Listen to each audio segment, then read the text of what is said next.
Now, for any brand to succeed externally, internal culture has to be positively aligned and on song. And that informed a recent discussion with visiting Professor Mark Rittenberg from the University of California, Berkeley Haas School of Business Leadership. I want to start with your work in the field of brand ambassadorship, if we can.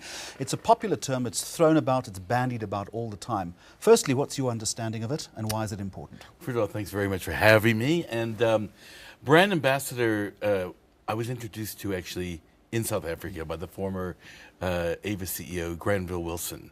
And the short story is that we'd been on a game drive, we'd gained a lot of weight like now, we went to lose weight, we need to do it again. But the point is, while we were at this wonderful high Rustenburg Hydro, he introduced the idea of brand ambassador, where all employees would become powerful communicators, where all employees would become literally living billboards. Let's get rid of the advertising budget and let's actually let the people live the values and be the actual people.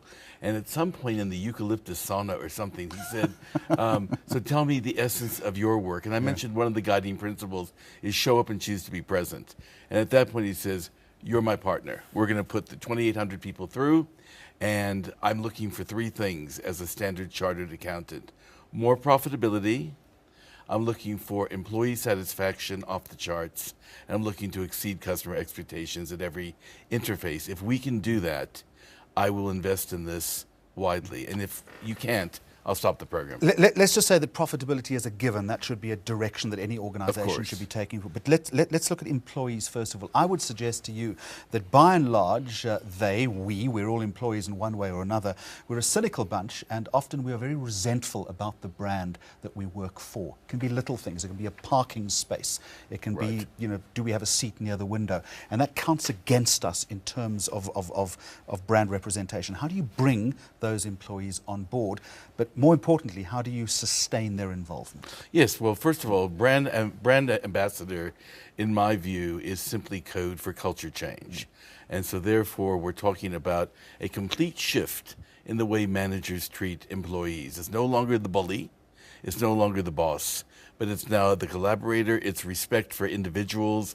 The three values that we worked with were empathy, honesty, humanity. And what was great about Granville was he basically set up something to say, if anyone violates these more than 3 times, I'll help you find a job at Hertz.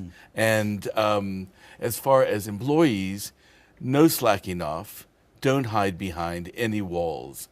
This is all for the greater good. So it was intensive training. Everybody went through training. The managers went through a leader as coach training. They could coach their people. So we do our workshop in September, and already in October, at their lunch meetings, at their after-work meetings, these managers, some of them never having studied pedagogy or anything else, would actually lead small interventions to keep the work going on the level of trust, credibility, camaraderie, community of excellence. I understand that. It makes perfect sense, and I certainly buy into the concept of the bully manager no longer existing. Yeah.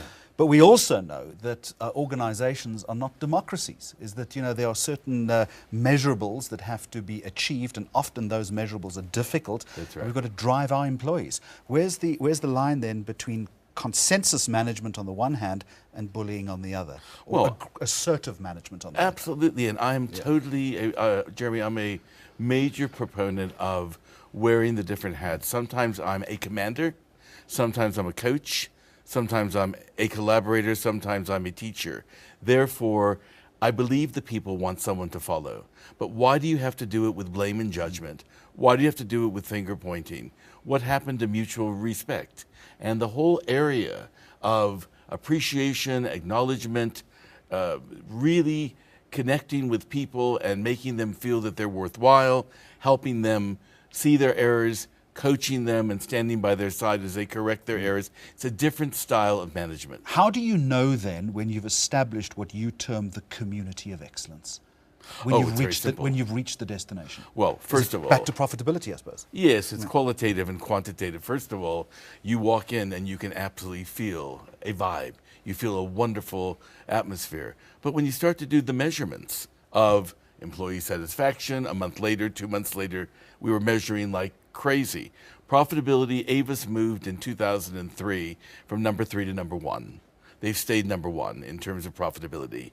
And the fact is that when you land at Johannesburg Airport, there are still these gigantic posters that say, Avis's brand ambassadors welcome you to the beloved country. So through measurement and customer surveys constantly, you see that the progress has been made and sustained. You've worked with executives at many Fortune 500 companies, and you write that a common leadership problem is fear. Fear of what? Fear of being fired, fear of being criticized, risk averse, fear of the unknown. And so what one's often dealing with is, well, you see, leaders, I use that term very differently. There are very few leaders in South Africa. There are very few leaders in the US. There are thousands of managers. The difference between the two is that one basically makes things happen on a daily basis. The leader is a visionary. The leader is inspirational. She's motivational, all sorts of things. So therefore, leaders actually work to get rid of their fear because they are doing self-reflection and work on themselves all the time. I would suggest to you a little fear is a good thing. You don't want complacency to set in amongst good leadership, do you? You don't want complacency, but why not replace fear with team spirit? In other words, we all know, every single study shows, serving the greater good, serving the company, a Kennedy-esque thing, don't ask what you can do, don't ask what your country can do for you, so you can do for your country. It's the greater good. And if a manager, i.e. who becomes a leader, in fact engenders a team spirit that we're going to stand shoulder to shoulder and we're going to make this happen and we are going to be the best in class. There's no bullying. There's simply a standard.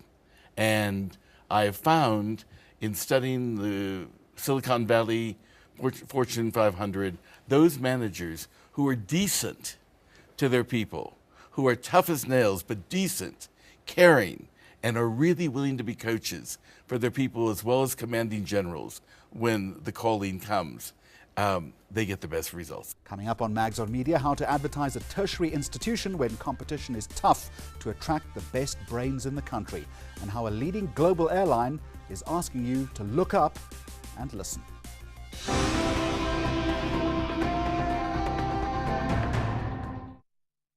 News that moves. ENCA.com.